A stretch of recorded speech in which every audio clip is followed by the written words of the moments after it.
I always think about how like daunting this feels.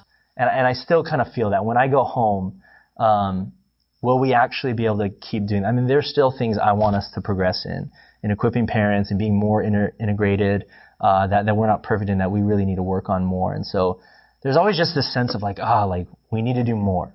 I wish we could do more. I wish we could be more effective. And so I've taken a lot of comfort in 1 Corinthians 3. If you just turn there really quick, and then we'll pray and close.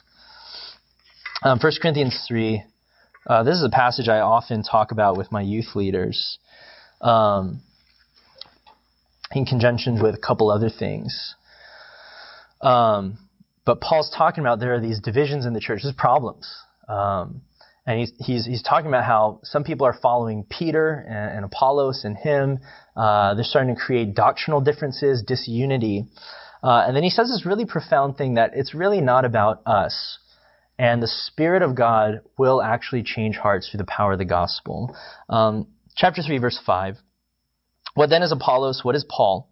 Servants through whom you believed, as the Lord assigned to each. I planted, Apollos watered, but God gave the growth. So neither he who plants nor he who waters is anything, but only God who gives the growth. He who plants and he who waters are one, and each will receive his wages according to his labor. For we are God's fellow workers. You are God's field, God's building. There's a lot going on in here. The first off is God assigns us the part of the field we're in. You may be in a space in your ministry or your Asian American church or Asian church where you just feel like, there's just too many obstacles. How am I supposed to lead here? Well, I think remembering the sovereignty of God where he's placed us there in this specific time doesn't mean we have to be there forever. Sometimes leaving is good. But to remember the sovereignty of God, he's placed us there for a reason. And he's placed us there, I think, specifically to do the work of labor.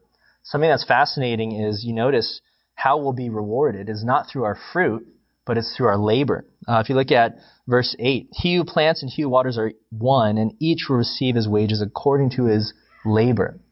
So it doesn't matter how much fruit you see. As long as you're laboring faithfully for the sake of the gospel, you have a reward in heaven. And in fact, that reward is secure not because of your labor even, but because of the grace of Christ. And yet Paul goes on to talk later on that the more we labor faithfully, the more riches and rewards we'll have in heaven because we've been faithful to the gospel. And we don't need to make the fruit happen.